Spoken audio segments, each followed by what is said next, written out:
We'll start with some politics in America. And Republican Congressman and U.S. Senate candidate Barry Moore of Alabama becoming the latest lawmaker to be confronted by furious constituents at a town hall. Moore held an event in Daphne, Alabama last night that quickly went off the rails, forcing him to leave in the middle of taking questions.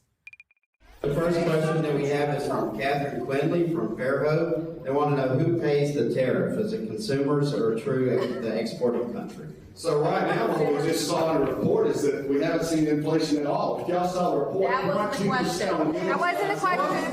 So if there was inflation, you would see it.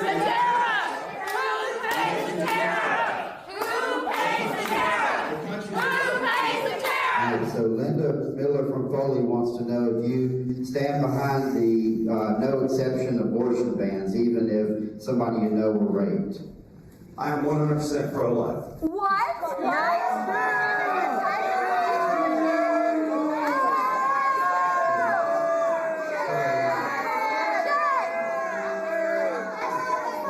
Keep it down. All right, so the next question is from Jeff from Foley. It says, why let Trump legislate taxes on the people? It's that controversy. What that means. Yeah. Well, the big beautiful bill is actually the Trump tax cuts.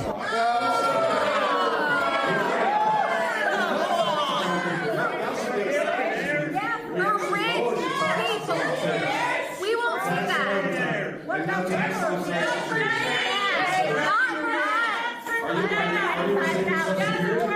You'll get a tax credit on your Social Security. Yeah, what about the rest of us? Why are people not getting due process? Why are immigrants not getting due process? So due process for a citizen and a non-citizen are different. False. Lies. The 5th and 14th Amendments allow for it. The Supreme Court has backed it many times. Shame.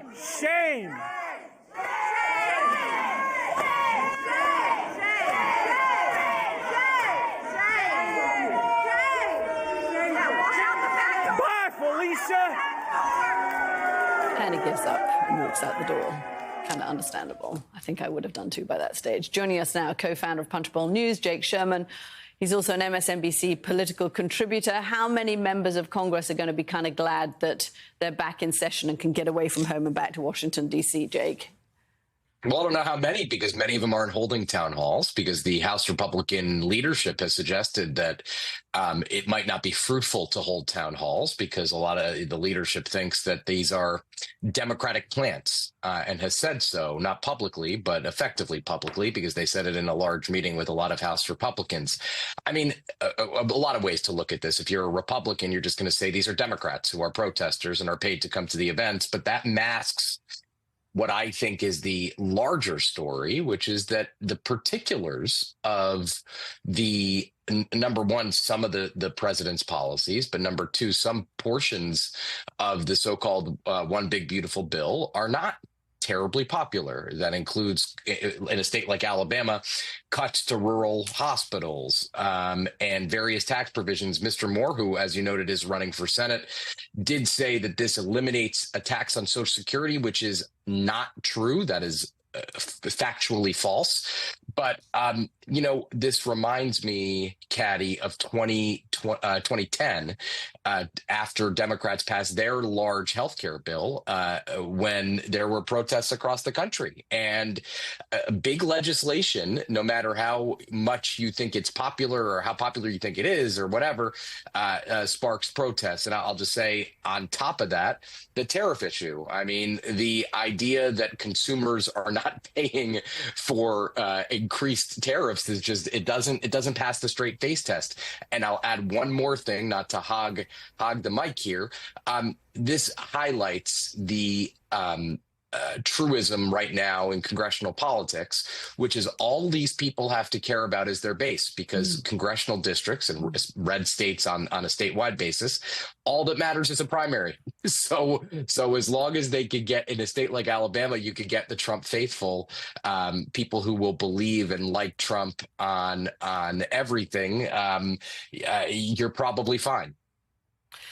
Yeah, I mean, which John Meacham, Pablo's point about suns never setting on empires, empires clearly do end. And one of the ways that leaders stay in touch with their populations is by having some sense of accountability. The American system is such at the moment that there is not much accountability on American leaders, particularly from the middle of the country, this what I call the silent center of the American population. When you see scenes like that, what does it suggest to you about the health of the government that we have at the moment?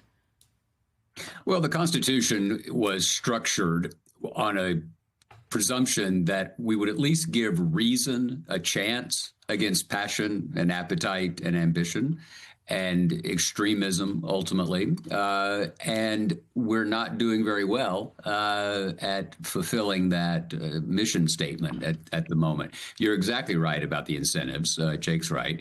The incentives are to please the party that is predominant in your district. I grew up in Tennessee at a time now 1,000 years ago, shortly after Magna Carta, in which we had a Republican senator and a Democratic senator. Right. Al Gore won his second term in the United States Senate in 1990, carrying every county in the state of Tennessee. Every county in 1990. 10 years later, because he lost the state, he lost the White House. And so politics has become very national and polarized. One of the questions we have to answer is, are we, your phrase, the silent center is interesting. I don't think we're all that silent. I just don't think many people are listening, or at least the people who, to go to your accountability point, the people who have their hand on the levers at the moment are not accountable to centrists.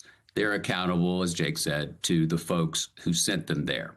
And it's funny, you should say 2010. I remember being on the phone with a member of the House who was moving to the Senate in that period. And I said, what do you think the biggest difference is going to be? And he said, and I'd never heard this used as a verb before. He said, well, no matter where you sit, you're worried about being primaried. Mm. And I'd never heard it as a verb. But that was a period of shift where we're all, as Lincoln said, creatures of incentive.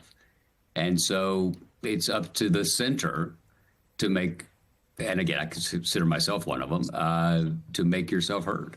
Yeah, I mean, David, if we're talking about accountability and we look again at the shifts that are happening in the country at the moment, we've got Texas, then potentially California doing redistricting, and then who knows, maybe New York in 2028. We're heading in the wrong direction when it comes to politicians being able to be held accountable from the center of American politics. Polarization is getting to the point now of carving up the maps through which we elect our representatives. I've been interested in the last few weeks at the different strands of resistance from different politicians. Gavin Newsom has decided that he's going to troll President Trump on an almost daily basis. He's mastered his goofy style of all caps tweets, and it's doing him well in the polls. Thank you for your attention to this matter. I mean, they're funny to read, and he's kind of on a roll with that. J.B. Pritzker gave a speech Monday that was a heck of a good speech, where he said President Trump's threat to intervene with the National Guard, other force in Chicago, was unwelcome, unwanted, un-American. Accused him of trying to defund the police. It was a very tough speech by Pritzker. Governor Wes Moore in Maryland was a little bit like Newsom, making fun of the president, called him President Bone Spurs. Our mayor here in Washington, Washington's a special case, has been finding a way to resist but also comply. So around the country, you're beginning to see some pushback. So this idea that there's a silent center, there's just nothing happened, we're just getting rolled every day by Trump, I think was true a month ago. It's less true now. And one question for me is which style of resistance, of protest, is actually going to get traction as we begin to head, soon we'll be heading toward a political season, the midterm elections. But I think we're now in the tryout phase. Fascinating to watch all these different people try to find their voice.